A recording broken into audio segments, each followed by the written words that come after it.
안녕하세요. 2021년 6월 19일 토요일입니다.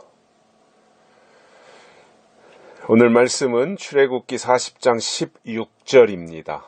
모세가 그같이 행하되 곧 여호와께서 자기에게 명하신 대로 다 행하였더라. 아멘. 이게 모세입니다. 하나님이 명하신 대로 다 행했다는 겁니다.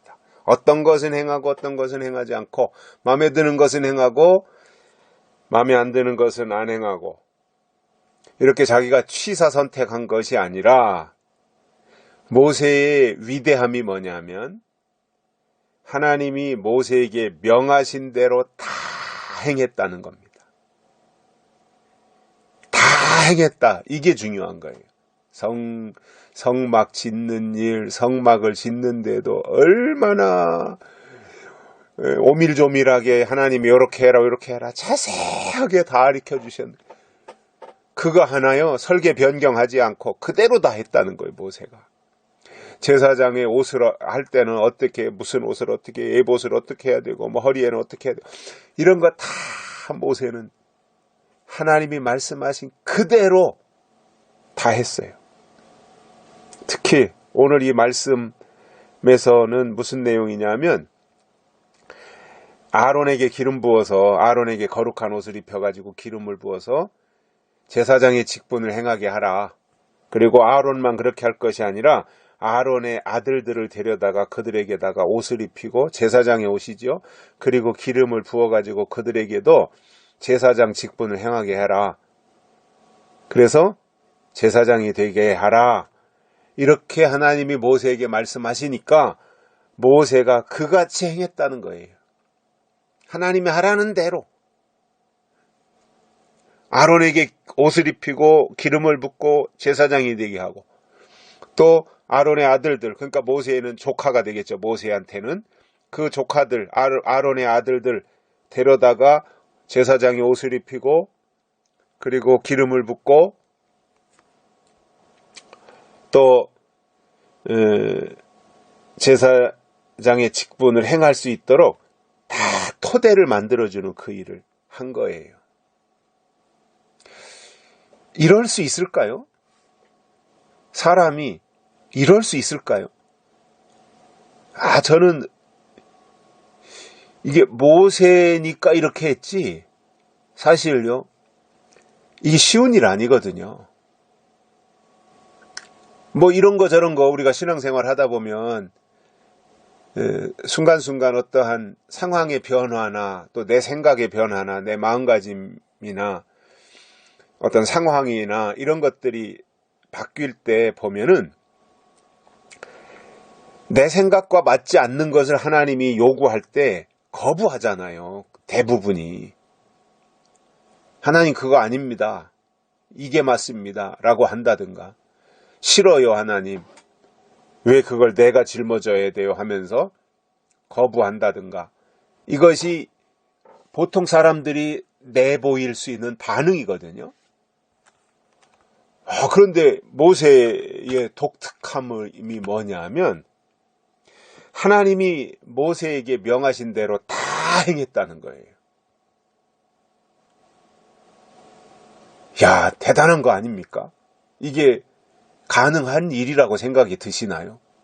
제가 볼 때 하나님이 만약에 저에게 이런 요구를 했다면은 어느 정도는 하겠죠.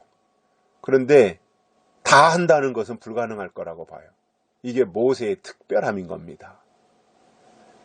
그래서 모세가 호렙산 떨기나무 불꽃 가운데 나타나신 하나님을 만나고 하나님의 부르심을 입고 바로왕 앞에 가고 10가지 재앙을 일으키고 이스라엘 백성들을 유월절을 지키게 해서 어린 양을 잡아가지고 피를 설주와 인방에다 바르고 유월절을 지키게 하고, 그리고 누룩이 들어가지 아니한 떡 무교병을 먹고, 그리고 광야로 나오고, 광야에 나와서 이 광야길을 쭉 거쳐오면서 이제 성막을 짓는 이 상황에서 하나님의 계획을 모세에게 다 말씀하신 거거든요. 이렇게 해라.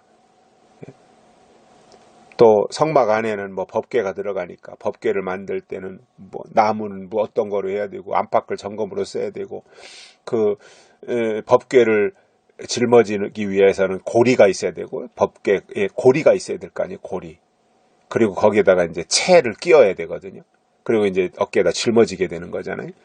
그 하나하나를 하나님이 다 말씀하신 거예요. 이렇게 해라. 여기는 이렇게 해라. 이건 이렇게.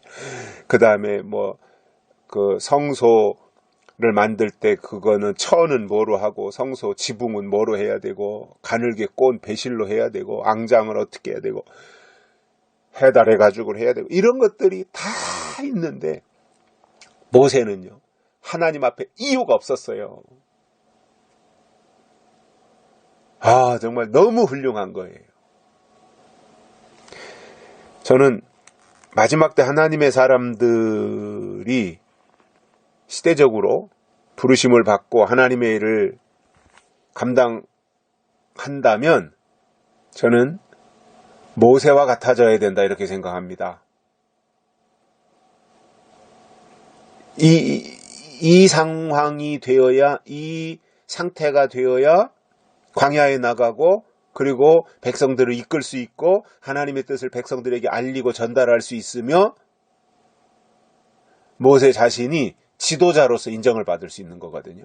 아니 모세 자신이 하나님의 명령을 거역하고 사사건건 시시콜콜하게 하나님한테 이의를 제기하는데 백성들 보고는 내 말 듣고 따르라, 나를 따르라, 팔로우 미 이렇게 할 수 있겠습니까? 모세가 하나님 앞에 그렇게 했기 때문에 모세는 전적으로 하나님을 지지하고 하나님의 명령을 다 지켜 행하고 하나님을 전적으로 따랐기 때문에 모세가 백성들한테도 그러한 것을 요구할 수 있었던 거지요. 저는 이 모세를 보면서 참 대단하다 이렇게 생각을 해요. 물론 하나님이 출애굽의 영웅으로 쓰시려고 모세를 그렇게 다듬으셨다라고 생각을 합니다. 모세는 하나님의 작품이잖아요. 하나님이 모세를 그렇게 만들어 주셨어요. 그런데도 사람은요 본의 아니게 내 속에서 치솟아 올라오는 감정들이 있을 수 있거든요. 그게 없었다는 거예요. 얼마든지 그렇게 할 수 있거든요. 그런데 모세는 하나님의 계획대로 했던 거예요. 물론 뒤에 가서 이제 뒤에 가서가 아니라 모세가 광야길을 걸어오는 과정 속에서 백성들이 워낙 모세를 거스리고 모세한테 사사건건 시비 걸고 요즘 말로 하면 댓글 달고 악플 달고 그러니까 열받아가지고 지팡이를 가지고 반석을 2번 치는 그 혈기 부리는 이 모습을 보였고 그것 때문에 이제 가나안 땅에 들어가지 못하는 계기가 된 것이지만 그러나 전반적으로 놓고 볼 때 모세는 하나님 앞에서 하나님이 하라고 하신 부분들에 대해서만큼은 다 그대로 했다는 거예요. 이게 모세의 온유함이고 이것이 모세가 얼마만큼 하나님 중심으로 살았는가 하는 부분을 우리에게 깨우쳐주는 내용인 것입니다. 우리와는 비교가 안 되죠. 그죠? 게임이 안 되는 거죠.